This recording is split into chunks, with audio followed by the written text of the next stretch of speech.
So hi everybody, welcome to today's episode, and today in the Photo Lounge we're talking about collaboration. So why is collaboration important? How should you go about collaboration?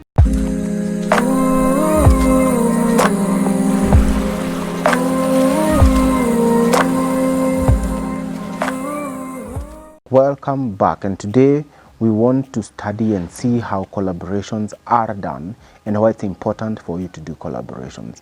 Now, people think collaborations are only for growing photographers. Unfortunately, collaborations are not only for growing and new photographers, or what we call amateur photographers. Collaborations are also for professional photographers. For what benefit? If they want to explore a new industry, for example, they will want to explore, for example, Afrofuturism that is done by Osborne Macharia. They may want to explore advertising or portraiture or wedding, so or fashion photography. So if that photographer who is especially in commercial wants to explore something or wants to start doing projects in fashion, what will he or she do? She can approach another fashion photographer and try do a project with them so that she can be able to understand the industry and how that kind of photography is done. If you're looking to expand your own portfolio as a photographer or to network with other photographers, collaborations are a great way. And you're talking on how are you able, what are the steps, or what steps do you take for you to collaborate with another photographer? So number one is find people to work with. Of course, collaboration is with another photographer. So the first step you do is look for a person to work with. So it's as simple as that. So, and the first thing is, what style of photography do you like? For example, there are so many people that do portrait photography. And the first step I would do is look for the style of photography that I really like and I would like to be attached with. Then look for that person, and when I find them, I go to step two, which is approaching the people. Now, in approaching, this is where it becomes a bit more tricky, because if you're approaching a photographer who is a bit more influential and more successful than you, it will be it's always very difficult to get that person to collaborate with you. Remember, collaboration is about value exchange. So if a photographer wants to collaborate with me, what do I offer them back? Do I offer them influence? Do I offer them a part of my skill? What do I do? And so when I'm approaching people, how I approach them, the platform I approach them, the language that I use, the value that I offer them back is very, very important. And so that's what we talk about on how to approach. You can text them a DM, you can send them an email, you can text message them, you can call them, but then make sure that you're offering them value. Find the people that you work with, and number two, approach the people. So then you go to number three, which we have touched in number two, is offer something of value, because it is not about take, it's about take and give. So you want to grow, for example, in that particular industry or that particular niche in photography, and they will help you do that because they are experienced.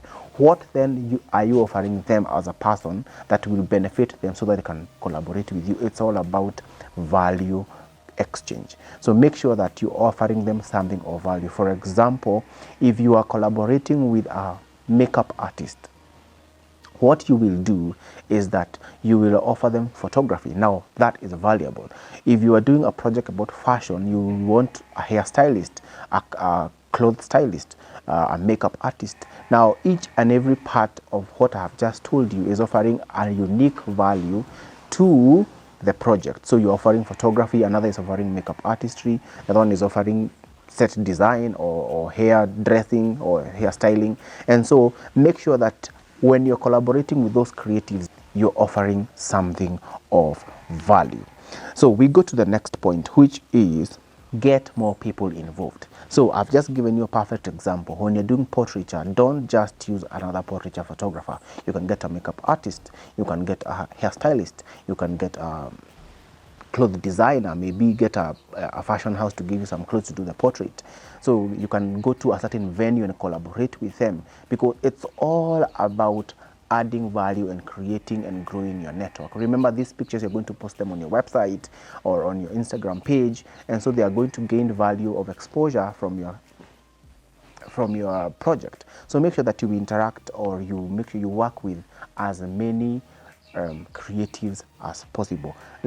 create this community where you're working with the project with, and that's where you grow your network also.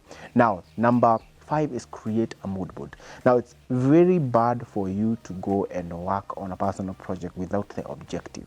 However, these days you do not have to draw to create a mood board. You just need to go to Pinterest. So, for example, you can see one of the boards that I have created on my Pinterest on the screen. It's just a screenshot, and you can see the mood board I've created for weddings, or have created for fashion or lifestyle photography. And so those are the mood board you create, and share the mood board with your collaborators so that you can have one particular goal you want to achieve. So when you have create a mood board, it shows you this is what we are achieving. You can either tweak to get your own touch to the mood board or to the style that you want. It defines the style, it defines the genre, it defines what you want to achieve, so that you can be objective on the collaboration. Number 6 is agree on the details. Now remember, you are dealing with people, and when you're dealing with people, you need to be very careful. So you need to agree on the terms on which you're working. For example, if I collaborate with a makeup artist, I need to agree with her that when we finish the project, you are going to post these pictures on your Instagram and tag me, and I'm going to post these pictures on my Instagram and tag you as the makeup artist. So you need to have those agreements written down and agree on the terms that you're working with. Or else, if you don't do that, then you will have a whole issue trying to solve, because maybe they used your pictures in a way you have not given them permission, or maybe you may get an issue because you will use other people's images in a way that you have not agreed. So it's good for you to have some agreements and terms, whether you sign an agreement or you agree verbally, but it's better for you to write them down and say, after this project, this is what we'll be achieving, and after we achieve this, this is what we are going to use with the images or with the project. Because it's important for you to agree on the terms. And the final point, which is number 7, is give credits. Remember, the reason why you have achieved this project is because you have collaborated with other people. So make sure when you're posting them anywhere, make sure that you credit them and say, this picture was photographed by so-and-so, and the makeup artist was so-and-so, and the model was so-and-so, and the retoucher was so-and-so. If you do not do that, then you will minimize the chances of other people collaborating with you. And it's also about integrity.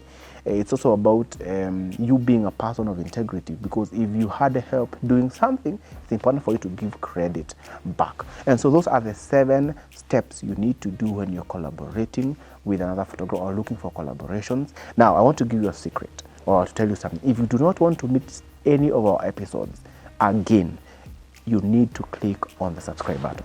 So what you need to do is, below there is a red subscribe button, click on it, but then it does not end there. Don't forget to click on the bell icon that is next to the red subscribe button, and click on it so that anytime we release a new video, you're going to get notified, and you're not going to miss all the much value that we have for you in this channel. So as Photology, my name is Jonathan. I am glad that you have watched our video. You have learned a lot. Thank you for being there. We are so excited to always see you. I hope I can see you on the other end, but we're excited to know that you're there watching and listening and encouraging us and supporting us. Thank you very much for subscribing to our channel. If you have not, you'll be in the next list of applauding.